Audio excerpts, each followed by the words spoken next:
All right, today we're going to be talking a little bit about the old liver and liver monitoring in the context of an MOUD. It's mostly Alex. I'm just like the eye candy, I think, or something. I just got a few slides. So that'll be coming up in a moment.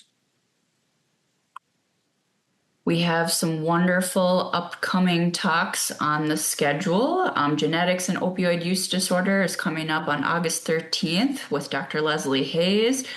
We have Melissa Weimer, who we met at the ASAM conference, doing a talk for us on alcohol withdrawal and kind of determining ambulatory versus inpatient and care connections. And we hope and tell your friends about Dr. Isaac Marsolik on September 10th, talking about utilization of buprenorphine for pain. I think a lot of people don't really realize that it's a viable option for pain management. And then fetal alcohol syndrome is coming up the end of September.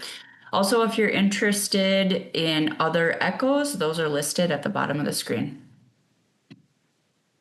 All right. And again, if you have any questions, we get a lot of nice phone calls from everybody, different cases and problems they might be having. Feel free to reach out to Aaron or myself. Our numbers are there. Always happy to help when it's messy. So reach out. And remember, for any of your policy, protocol, or administrative needs, feel free to check out the Stratus Health Core website. There's a lot of good resources, so don't reinvent the wheel. Check here first. All right. So today, Alex Stalmakov is going to start out, and we'll let her introduce herself and tell you all about herself and what she does here at CentraCare. And she's going to start out the talk. So go ahead, Alex. Yeah, hi everyone. Smaller audience today. I'm Alex Stalmakov. I'm the psychiatric nurse practitioner. I work with Bert here at the Addiction Clinic in St. Cloud. I completed my addiction medicine fellowship with the University of Iowa School of Medicine last year.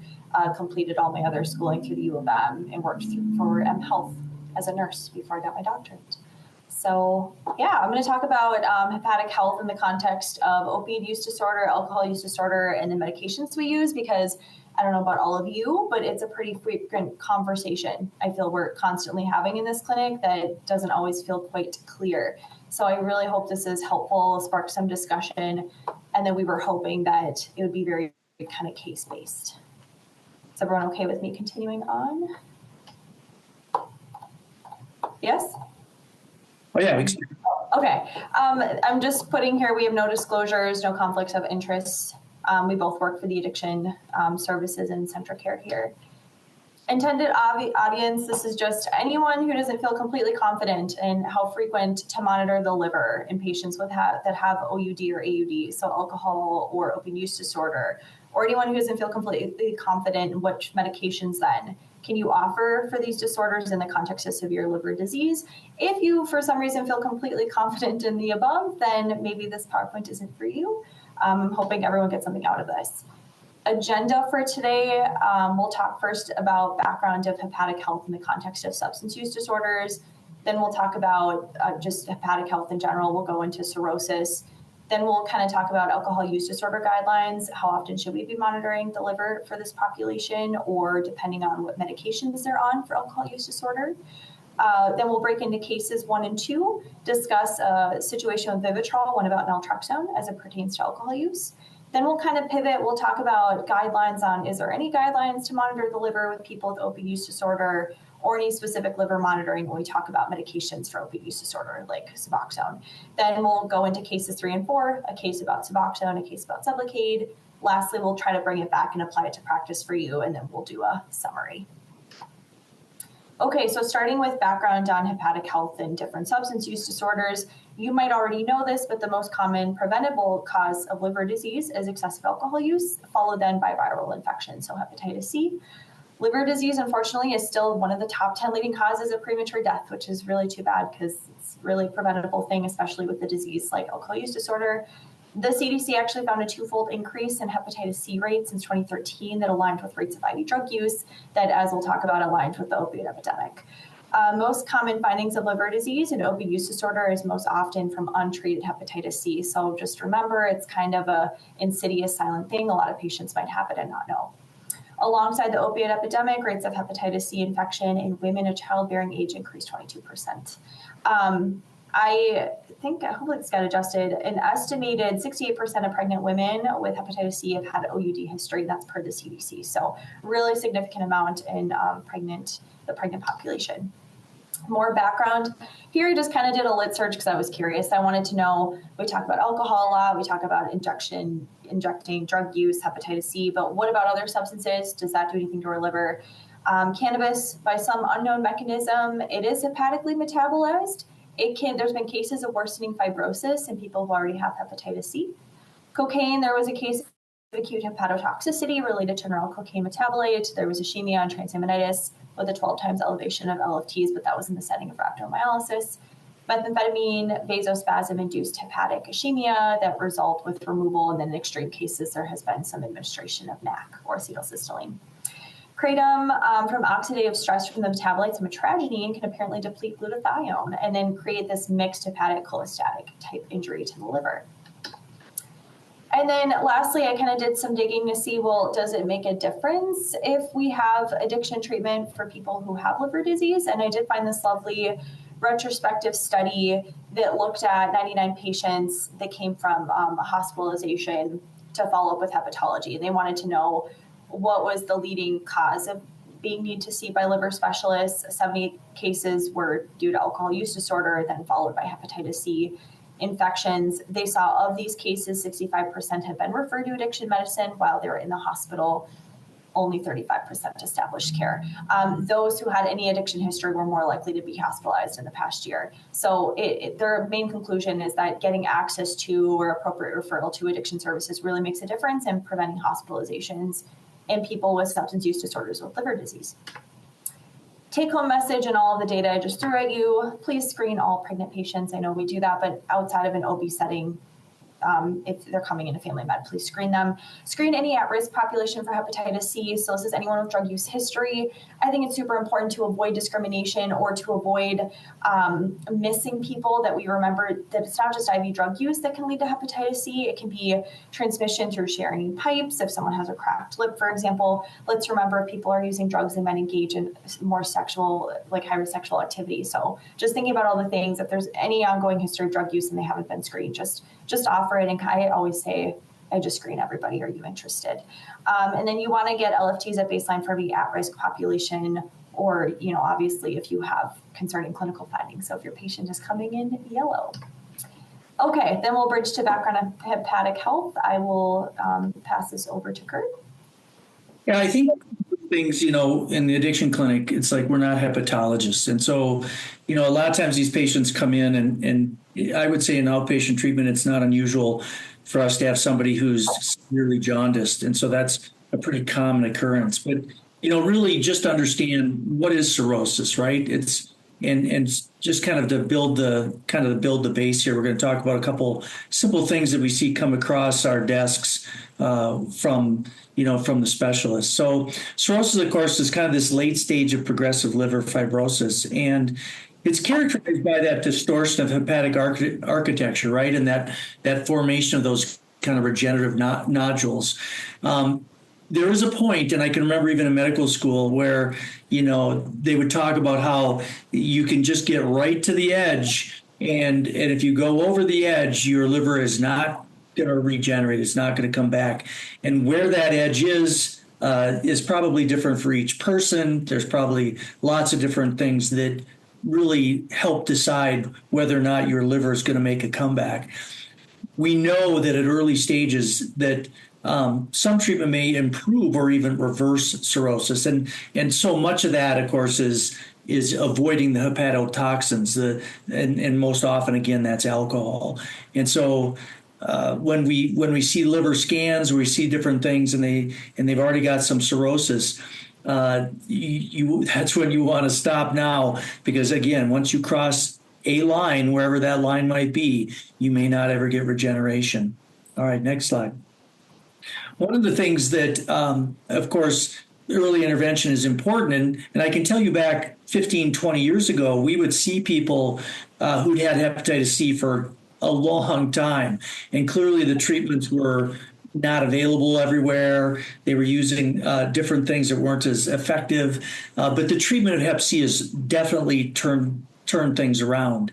Right, the ability for us to send somebody right away, get their hepatitis C taken care of, is really going to change the game as far as cirrhosis. Obviously, alcohol abstinence is a big thing. That is always a critical thing, but there are other things as well that affect the liver. Again, there's a lot of other medication therapies with minimal data to support use. And so we need to be careful that we're not doing things that are not really supported by evidence. One of the things we can do is vaccines. And I think the vaccines, especially for Hep B, are really important. It'd be beautiful to have this whole Hep C thing going as well.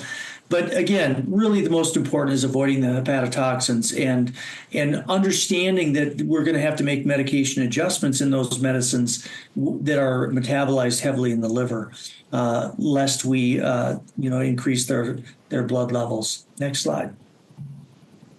So if cirrhosis is compensated, and somebody throws that term out, basically what that means is that there are really no major complications yet.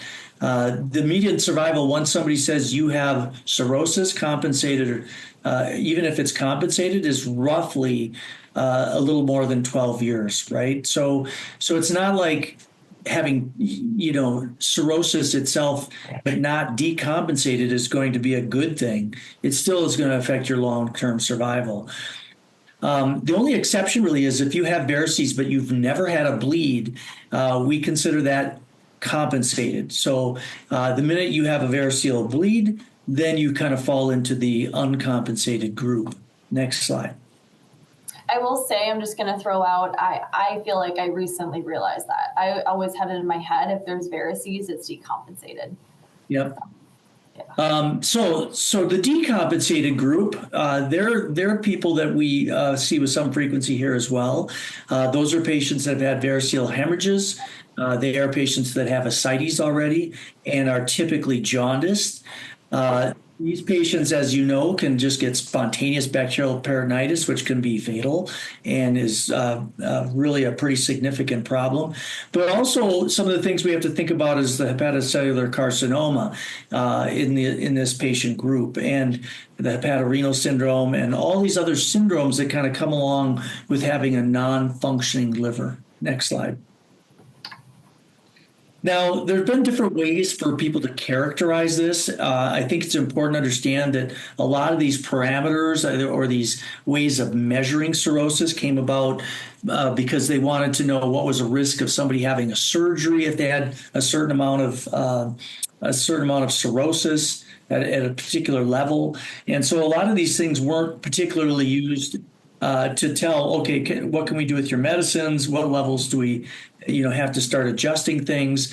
But when we look at the Child-Pugh parameters, they basically give you a score based on the ascites, the bilirubin, the albumin, the protime, and encephalopathy. And right, they can score these 1 to 3. And we're not going to deep dive into how exactly all these scores are done, but it's basically a calculation based on these things that then has been used to kind of categorize you into a certain group.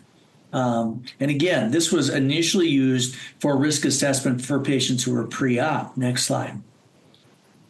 And so when we look at the modified Child-Pugh classification, this, again, using those same things, when you look at the scores, now they do the classifications as A, B, and C. And what this really correlates with is 2-year survival. They've actually looked at how long do these patients live. And the 1 and 2 year patient survival class A is 185%. So survival is 100% if you have class 1, 85% if you have class 1 at 2 years. Class B, so you're a little bit worse, those patients are at 1 year 80% survival, and at 2 years 60% survival. but it's really class C where patients really, it's almost a flip of a coin, even at 1 year. So important to understand that although the initial way that these scores were used was really for risk of surgery, the modified ones now are also linked to how long patients are going to survive. So survival data. Next slide. One of the things that's come about more recently is the MELD score, and I see this thrown around a lot. Again, in our world, it doesn't make a huge difference, but it was really kind of developed, and it's a validated cirrhosis severity scoring system, right? So using labs that are very similar, the bilirubin, the creatinine, and the INR, they use this to kind of predict 3-month survival in patients with cirrhosis. So obviously, the higher your score goes, the poorer you're going to do at 3 years and the worse hepatic function you have. So the MELD score is something that they actually use to look at what our survival is going to be in the near future. Next slide. I do think it's important to understand is that although we can infer things, we know that as our hepatic function worsens, they weren't really developed to predict how much do we need to dose adjust it.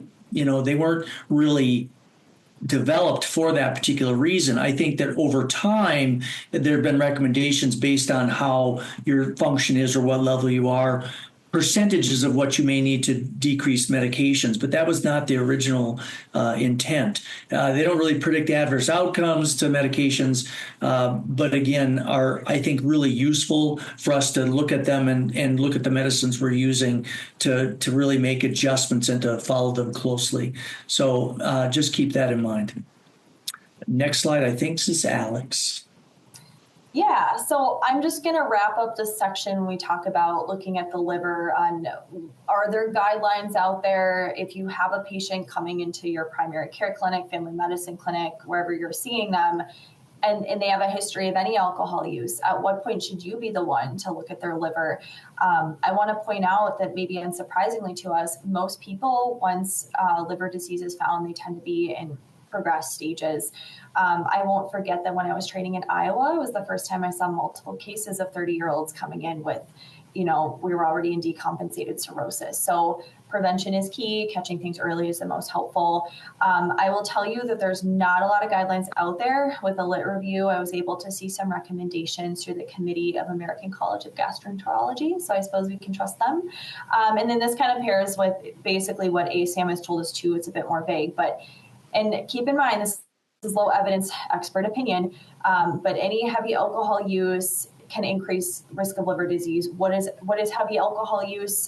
We kind of think of the SAMHSA criteria as well, but over 3 drinks a day in men, over 2 drinks a day with women for over 5 years. So basically we're talking about sustained heavy drinking. In general, if there's no baseline labs, just draw the labs. You want to look at LFTs. You might want to do a right upper quadrant ultrasound if there's any high risk alcohol use. So again, that goes into binge drinking, over 3-4 drinks a day for men, women, or over 14 drinks a week, for women and men. Or if they have ongoing persistent alcohol use disorder where there's been, concern for heavy drinking. I want to continue to remind everyone, you can always draw labs if there's any obvious concerns, sudden severe upper right quadrant pain, if there's any presence of jaundice, any strange colored stool, that sort of situation. And then before we go into our cases, let's have a discussion about medications, and let's focus a bit on this big question about naltrexone. And I hope everyone's listening, because then when we go into the cases, we'll kind of put everyone on the spot and see what they think. So there's always this big question of to naltrexone or to not naltrexone if there is severe liver disease. I'm just going to tell you right now, unless they're child class C, meaning decompensated, unless they're clearly jaundiced or there's ascites, like things overtly in clinic are looking bad, you can go ahead and start the naltrexone. Even with child class C, and I'll go into this in the next slide, you can still technically do it, but you want to have that careful benefit risk discussion with the patient. I'll discuss what studies have found on that. Vivitrol, so the monthly injection of naltrexone, basically it just hasn't been studied. We just don't really know what it's going to do, and you have to remember that once it's in, you can't take it back. So there's less forgiveness there if something were to acutely decompensate. And the FDA insert will say as well, it just hasn't been studied. There's been a question of, well, it's injection and it bypasses first pass effect. So should it, technically less so go through the liver and be less concerning?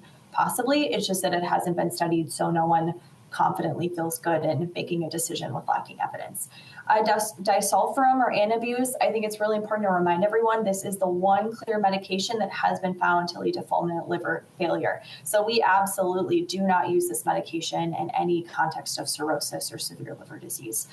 So then what are alternative options? We start looking at all of our renally metabolized medications, assuming our poor patient isn't decompensated to the point of hepatorenal syndrome. We have a camprosate or Comprol. That's going to be the safest. I will tell you from toxicologists we worked with in Iowa, they will say it's one of the least toxic medications. Unless your creatinine clearance is less than 30, there's not really any contraindications. It has really good evidence to help people stop drinking. It's just that pill burden is kind of a pain. Topiramate or Topamax, you can do this with caution. This is mainly because it's not really studied in severe liver disease. I have gone back and forth with the pharmacist I used to work with in fellowship, and he swore up and down it doesn't go through the liver at all, so there's not that much of a risk. We used to, we had a grant, we had patients in a liver clinic in Iowa that we put them on topiramate a lot if they had child class B liver disease. I want to caution, I have in parentheses here, if they're encephalopathic, probably not great to give a medication that's going to further potentially confuse somebody. Baclofen, I have strong opinions about baclofen. There was kind of hype over it a while back of maybe it'll be the answer for alcohol use disorder if people have liver impairment. Again, that's going to be your GABA B agonist medication. However, there hasn't been any evidence to say that it really does much, even for people with co-occurring chronic pain. It just hasn't been found to be helpful in reducing alcohol use to the level I think people wanted. And then obviously there's all those other risks of sedation, confusion. Gabapentin, your other renally metabolized medication, we have evidence gabapentin can help people reduce heavy drinking. It hasn't been as helpful to help people really cut down and stop drinking. So lacking evidence for effectiveness there. Okay, so continuing the conversation of to naltrexone or to not naltrexone, I really hope if anyone's interested, they can go and refer to this study. I have it in the reference section as well by Thompson et al. From 2024, so somewhat recent. They did a pretty good study of a group of patients, a sample of almost 3,000. And I do want to say clearly this wasn't a generalized sample. It was mainly white men from the VA, but they were looking at a bunch of patients with cirrhosis who then they could track LFTs, liver labs, after starting PO naltrexone. So they took this sample, they gave them naltrexone. I want to point out that 31% of the sample did have decompensated cirrhosis, which included jaundice with at least a bilirubin of 3. Some had ascites, and I think there was one that might have even been encephalopathic. They went and started naltrexone, the full 50 milligrams, and then they reassessed, and basically they didn't find any impact. There were a few patients that had elevation in LFTs. It was found to mainly be benign and not thought to be related to the medication. And overall, they weren't found to have any worsening in their condition. So they came out with the final conclusion that naltrexone is safe in patients with cirrhosis, and in fact was even given to patients with decompensated cirrhosis. I want to point out that 42 patients from this sample were given Vivitrol, the injection, but obviously that's an insufficient sample. So they couldn't make an official recommendation based on that. But of the 42 who got it, nothing negative came of it. My top bullets there, I'm just pointing out that this was a concern. The whole idea of naltrexone goes through the liver, it can lead to LFT elevation, and can it lead to hepatotoxicity? That was a concern that was actually raised in the 80s. So we've been discussing something from the 80s. The FDA actually went and removed this contraindication in 2013 because of lacking evidence. So we continue to have this hesitancy and discussion despite the fact that there's actually not a contraindication for naltrexone in severe liver impairment. And if you feel comfortable having a study that you can cite and look at, then this is the perfect one for you.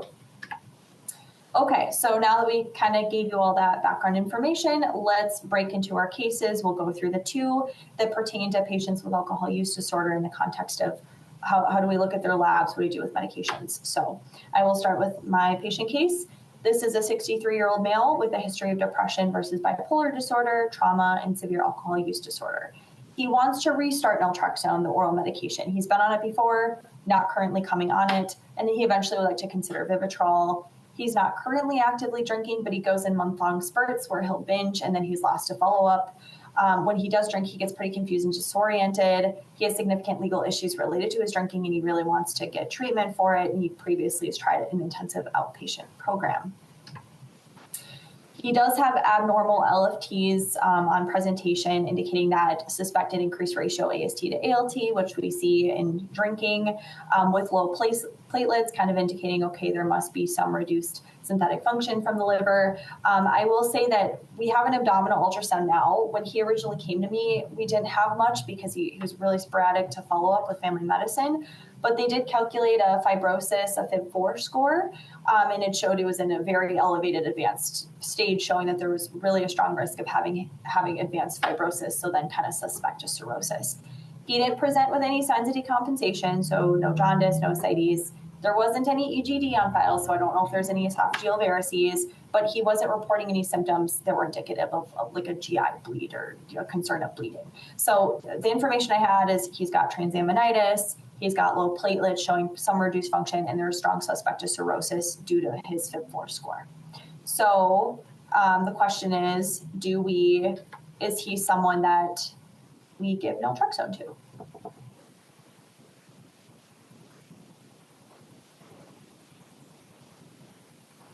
And I'm opening this to the floor.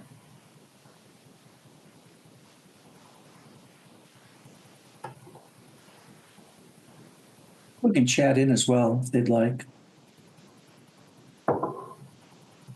Would you give this person naltrexone? Would you give oral naltrexone? Suspected cirrhosis, no signs of decompensation.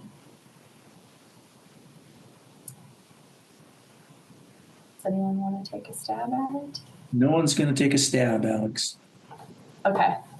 All right. So here's what we did. I started him on PO naltrexone. I wasn't worried about it because, again, I really do practice that way, that unless there's clear signs of decompensation, you just have the discussion of, hey, this medicine goes through the liver, which means it could elevate your liver enzymes, but it hasn't been found to be harmful. They've done studies with people with even decompensated cirrhosis who've done okay.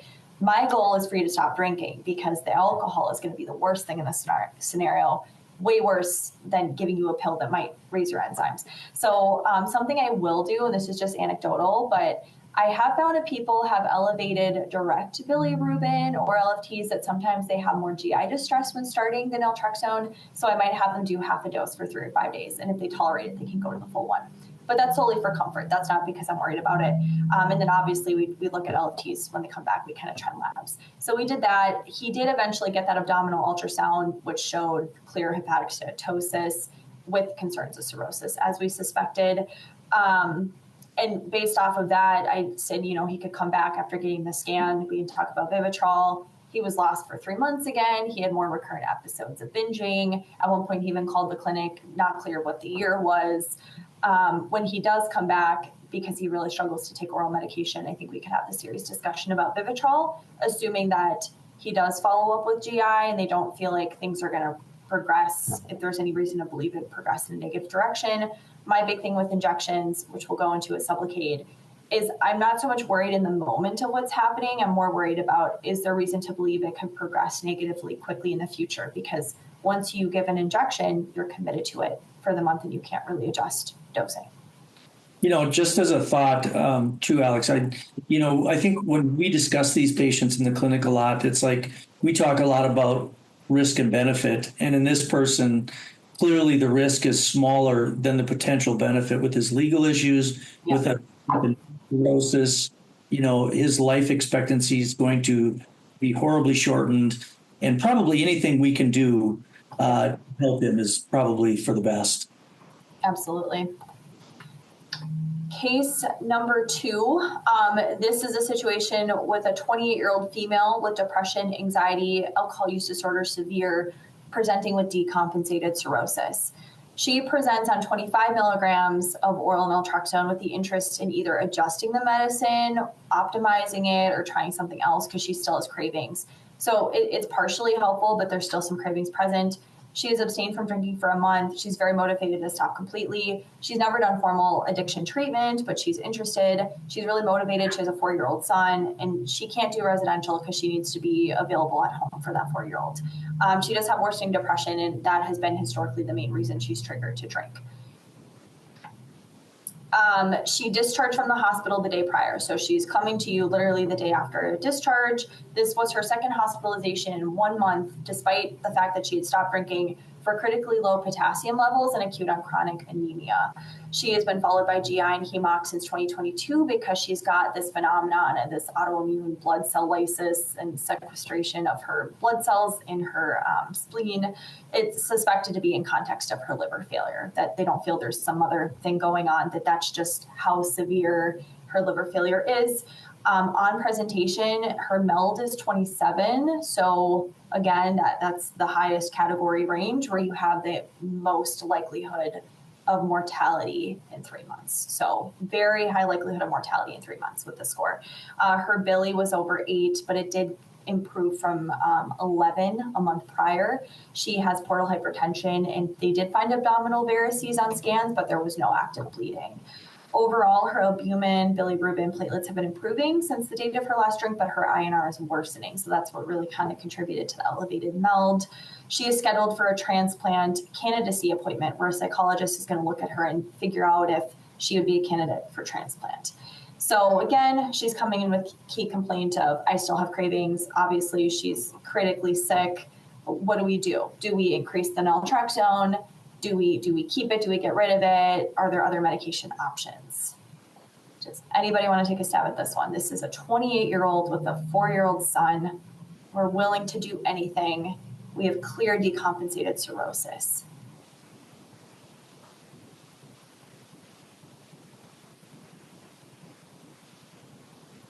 Anyone want to shoot any idea in the chat? Any med option that comes to mind? Oh, I think there's someone. He says, yep. Yeah, love that. Okay, so here's what I did. We maintained the naltrexone.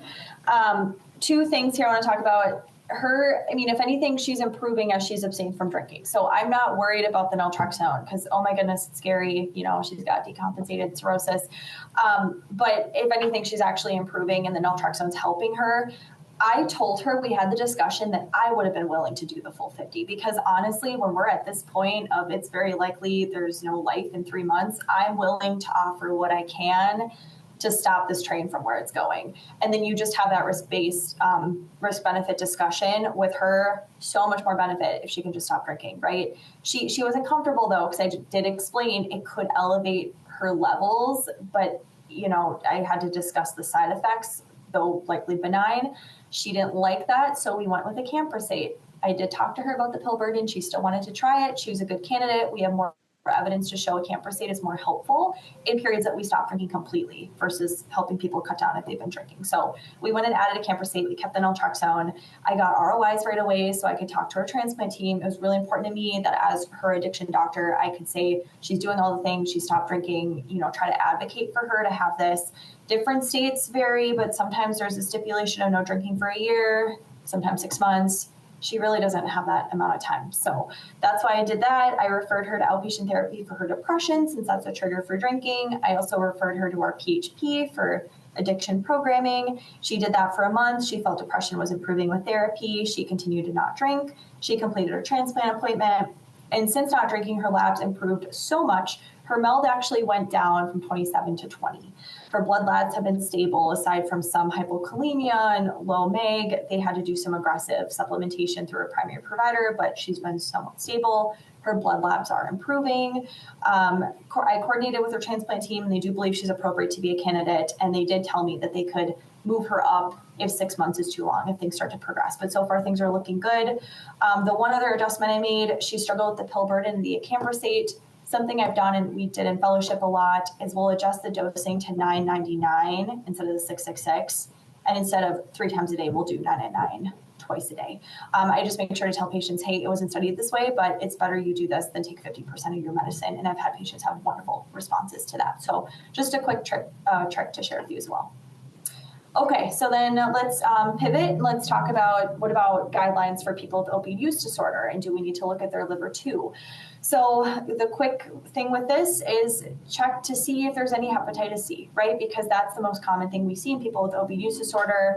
If there's any history of IV drug use or high risk sexual activity, or if they're sharing pipes, things like that. So screening for hepatitis C, see if it's on file. Then there's this whole stipulation with Suboxone combination product, because Suboxone and buprenorphine, they're metabolized heavily through the liver. So if someone has severe impairment, enough so that they're having a buildup in their system, they are going to feel the medication more, and that could lead to dose adjustments. Now, I want to make sure I'm clear on this.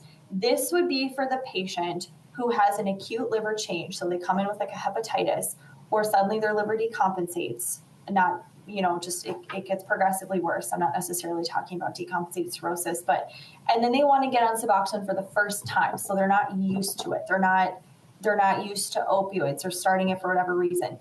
That is when I would be most conscious of this, and maybe follow that recommendation of, hey, naloxone is going to, when they've done pharmacological studies, it's going to build up even more than the bupe in the system from impaired liver function. So maybe monoproduct is better tolerated. There's a concern that they might get more than naloxone in their system and have more GI distress, or you might want to reduce dosing because of increased sedation, drowsiness, things like that. And we're going to go into a wonderful case that kind of spells this out. But I want to be clear, I've had patients come in with cirrhosis and with child class B, so pretty severe cirrhosis, who are already on Suboxone. And if they're already on it, if they're used to it and they're not falling asleep, I'm not worried about it. I'm really not. The recommendation is just that, because post-market studies, and then when they're developing, when the FDA was looking at buprenorphine, they did find case reports that there's been buprenorphine-induced elevated liver enzymes, some benign, but there's been a few cases of liver failure as well in individuals who are already at risk. So people who already had hepatitis C, liver impairment of some sort. So all of that taken together, recommendation is, if you're going to be starting this for the first time and they have severe liver impairment, maybe see if you could do the single product for GI tolerance, lower doses, knowing they might feel it more, and then at minimum get baseline labs to see what their LFTs are doing, either before, if you're going to do Suboxone, or then after you do Suboxone, to see if it's impacting anything, just because there have been case reports of this happening. I will tell you, I'm not really worried about it. Now, when we talk about Sublocade, that's a different story, but we'll go into that in our next case here. So patient 3, this is the idea of too much opioids and decompensated cirrhosis, and I will hand this off to Kurt.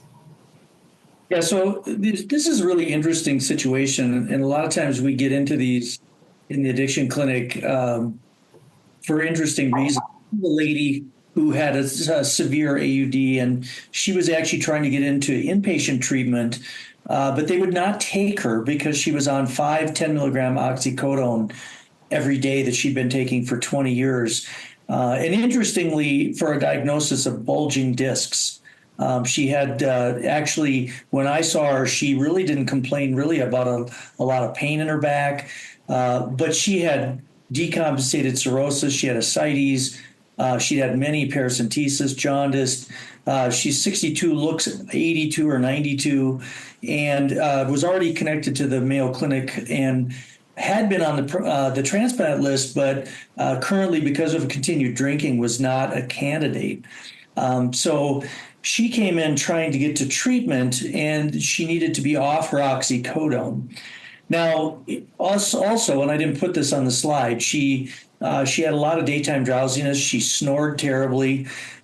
She clearly was drinking, anywhere from 1 to 3 times a week, and more than likely had sleep apnea, but would not get a sleep apnea test. So, we were kind of stuck, but what she came to me for was, can you get me off the oxycodone? Can I take something else? And next slide. And so we looked at really, what can we do for her? And this woman fluctuates at a bilirubin around 8. She was very yellow.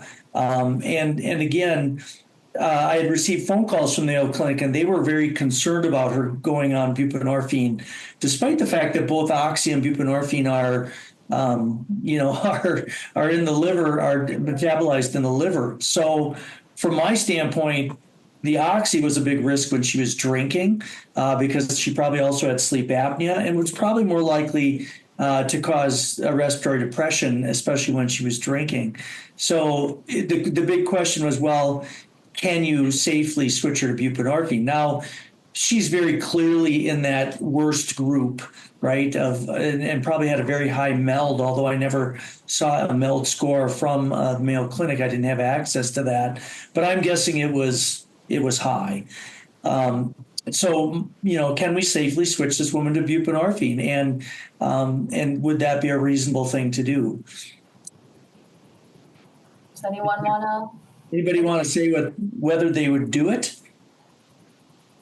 Yeah, again, the MELD score is just a way of categorizing what her 3-month survival is based on her lab work, including some of her liver functions and her INR and other things.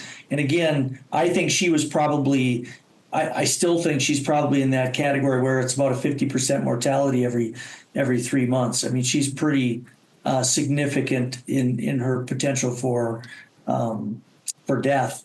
And again, I thought that she had a significant risk of respiratory depression. She clearly had ascites every time I saw her. So next slide. So really, what I did with her, my concern was as well that the oxycodone was probably hanging around a little bit longer, acting more like a long-acting oxycodone because she's probably not metabolizing it very fast. And it was pretty interesting because I had her just stop the oxy, and she never had any significant withdrawal. When she came in the morning on the 3rd day, she had minimal symptoms, and so I just started her on, I started her on a very low dose of Suboxone and had absolutely no troubles at all. And again, in this group, you're probably looking at staying below half of what you would put, a normal person on. And I actually just titrated her to 2 milligrams twice a day, and she had no withdrawal and didn't really complain about any pain.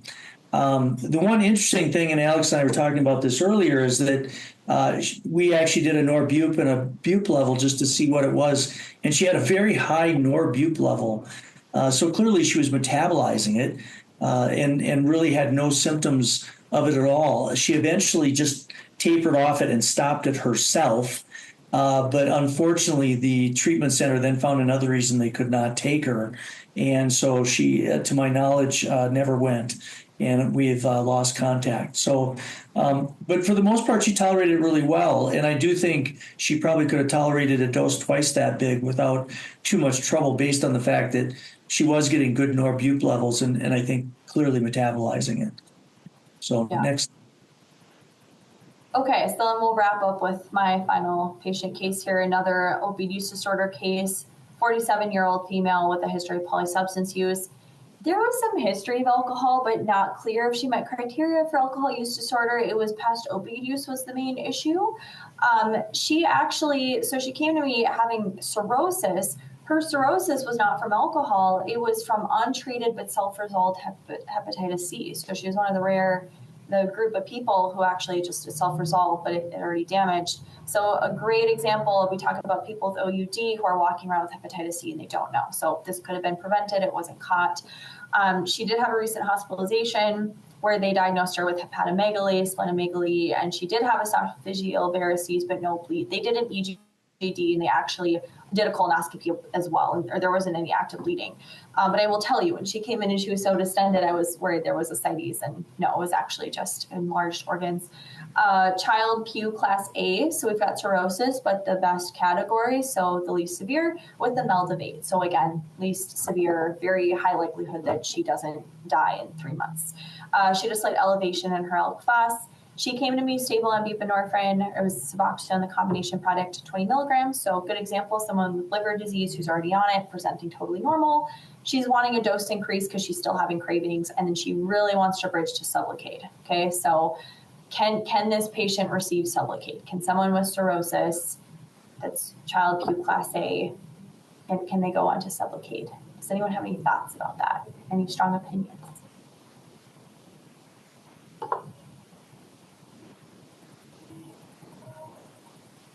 Anyone want to take a stab? I don't know if this is right or not, but I'd be a little nervous about a long acting, being that she's got some serious things going on. Yeah. So, like I said previously, I'm actually less concerned of what's going on in the moment. I'm more concerned of what's going to come, because it's going to be in there for a month and I can't take it back, aside from someone surgically going in or removing the capsule. But the FDA insert a SUBLOCADE will say that this is not recommended in significant hepatic impairment for that very reason, that you can't adjust dosing if something happens. She was really adamant, though, that like this was the answer for her, and her cirrhosis was like mildest category. So what I did is I said, well, let me talk to your GI doctor. She was set to go to GI, and let me see if they foresee for any reason your liver getting worse suddenly, or if it's unclear. Because if it's unclear, I'm not going to do it. But if they feel pretty confident she's going to remain like stable with the cirrhosis, then we can do it carefully. So that's what we did. GI said she didn't see changes. The cirrhosis was stable. So what I did is first we optimized her sublingual dose to 24 milligrams in the moment for cravings. We repeated LFTs to make sure that wasn't worsening anything. And then we progressed with SUBLOCADE, but we did the lowest option where you do a 3 and a 1 as opposed to 300 and then the next month 300 and then you do ones. And while I know that's going to be lower than what her sublingual dose is, what I did is I just gave her supplemental sublingual to equal, in theory, that 24 milligram, because I can take back the extra sublingual dosing. I can't take back the injection if the 300s were too much. I hope that makes sense. So we proceeded with that, and she ended up needing supplemental dosing of 8 to 12 milligrams on top of that, which makes sense. We repeated hepatic labs a month after, and actually they improved and they look totally normal. So she's tolerating it. She's not sleepy. Things got super complicated with her because then she had an injury and she was put on oxycodone, and it's been a mess. But that's a story for a different time. This is to point out that she tolerated SUBLOCADE with careful collaboration and kind of how we navigated that. Take-home message. So out of all of this, these are main bullets. I just, if you have listened to the PowerPoint, I hope you take away all these things, most of them. Basically grab baseline LFTs in anyone with higher substance use, okay? So that includes unsafe sex practices, sharing equipment, if they're injecting, if there's sustained binge drinking, okay? On top of, as we keep saying, if there's overt signs, abdominal pain, bleeding, they look yellow. You may refer to GI or consider an ultrasound in patients with recurrent hepatitis. So if they're continuing to have like hepatitis, sustained hepatitis, or heavy drinking, findings of untreated hepatitis C, because we don't know how long it's been in there, or any of those symptoms I mentioned, then that would be fair. If that's in your scope and you feel comfortable doing that, in my world, I would refer them to Family Med or see if they need to get in with GI. Basically, just start naltrexone PO unless there's clear signs of cirrhosis. If you don't have labs, but they don't look decompensated, you can just start the naltrexone. If you're not sure, you can do 25 milligrams if that makes you feel better until you get labs. But really, studies continually tell us it's not a dangerous medicine. They've given it to people with decompensated cirrhosis without any ill effect. It's going to be a lot better than them continuing to drink. In case of cirrhosis, even decompensated, like I said, go ahead, you can have the risk-benefit discussion because something's better than nothing. Liver impairment usually doesn't impact Suboxone unless you're doing a new induction in someone with severe impairment. Then you might want to consider the monoproduct for GI tolerance, or just lower your dosing the way Kurt did with his patient is a great example. In general, SUBLOCADE still makes us specialists wary about cirrhosis, so avoid that. And if someone's really harping on it, refer them to a specialist or make sure you're collaborating closely with GI. Summary, does anyone want to take a stab at any of these practice questions? True or false? You can add it in the chat. Is naltrexone contraindicated in cirrhosis? Erin is shaking her head.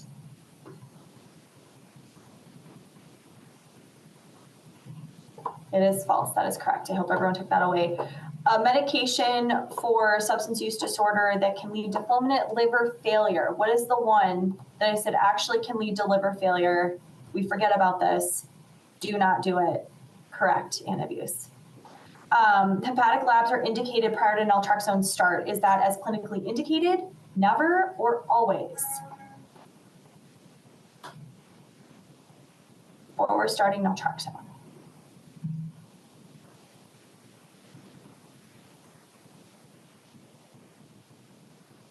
as clinically indicated. That is correct. The most common cause of liver failure in the substance use disorder population is what? I don't remember. We're crushing it. I mean, that's not totally wrong. What is the, yes, alcohol, but I would take either there. And then the next one's hepatitis C. Most cases of alcohol liver disease are discovered in what stages? Is it discovered in early stages? Yeah, advanced. This is why we want to be vigilant of this. True or false, Suboxone is contraindicated in liver disease. That is false. Awesome. Glad that people are listening to me drone on today. Touched it. All right, that's all I've got for you. The livers, thank you. I hope you took something from this, and here are my references if anyone is interested in a deeper dive. Yeah, just one quick comment. Your last case I think was interesting because, what if that person had an opioid use disorder and had not gotten, and the risk was relapse and overdose and death. I mean, I think sometimes we have to look at risk and benefit. And if that case would have been different, I would have hesitated less at starting Sublocade from a compliance standpoint. So I just wanted to point out that it's just all these little things that you have to consider. And I think that in Alex's patient, well, she was otherwise doing really well, and there was no risk of opioid use disorder relapse, which would have kind of changed kind of how you think about things. Even though she did Sublocade anyway, I think in somebody with compliance problems, I'd jump to it faster or with more confidence. So, yeah. But no, that was a great talk, Alex. Wonderful. It's a good point. I feel like we miss the big picture a lot of like, what's worse? They continue using? They continue drinking? Yeah, great point. It's amazing how much time we spend talking about that at the clinic, like risk-benefit stuff. Like, geez, I don't want to do this, but we're going to need to do this. It's kind of one of those things. I have a question. If you had a patient and you were really concerned and they had a lot going on and you were nervous about an injectable, would you ever go with like Brixadi, which is shorter acting, just to kind of test the waters first before going with a 1 month? Or is that... I love that question because I thought of that too. And I honestly haven't done enough research into it. Intuitively, it would make sense, but I guarantee the problem is that it's so new that everything's going to say, like, don't do this because we don't know. I don't know, though. Kurt, is there any chance you looked at the FDA insert on that? Yeah, and I don't think it would be, they have the same preservatives for the most part, Sure. And other things in them, so they're basically the same.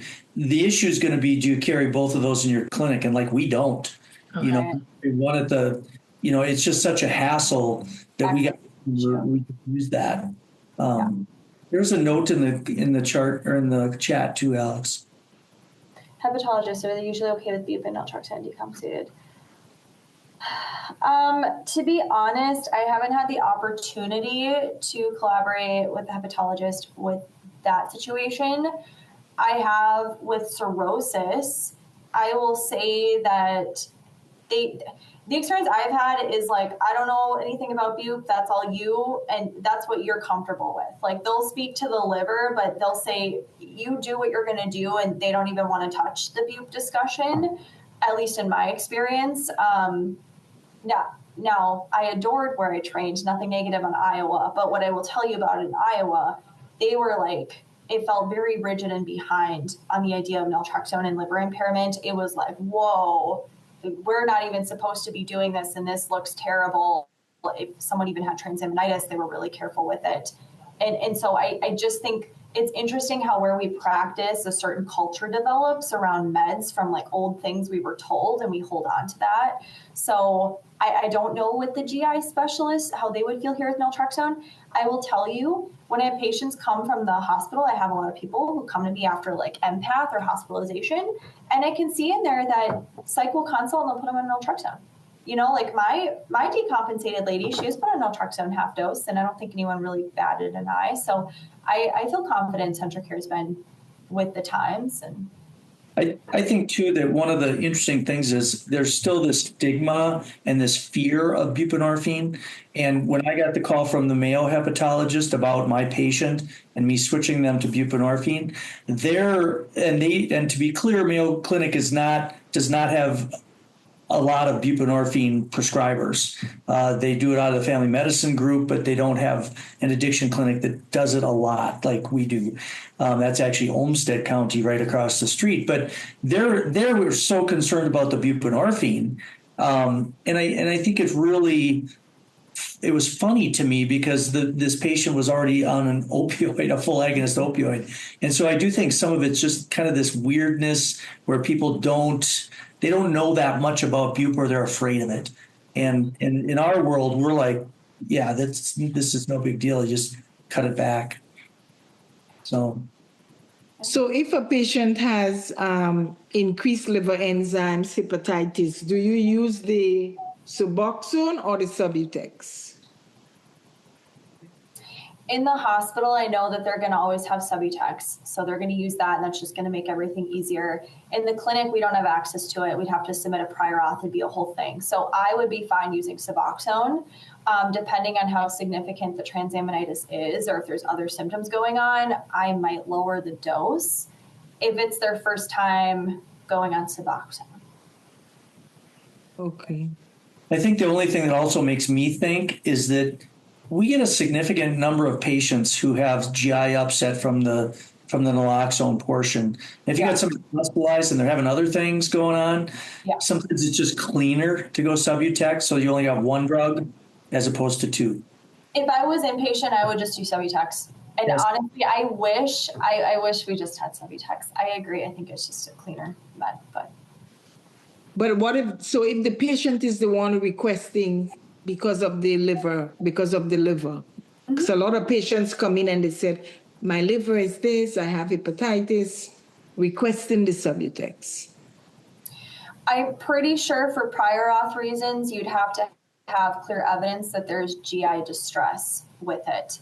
I don't know if I don't know, have you run into that, Kurt? I feel like insurance is looking to see that there's like a clear intolerance. So they can say, yeah, they have concerns with their liver. I would just educate them that I'm not too worried about it, but I'd want to know if they're giving you specific symptoms, like I'm really nauseous, I'm throwing up more, that sort of thing.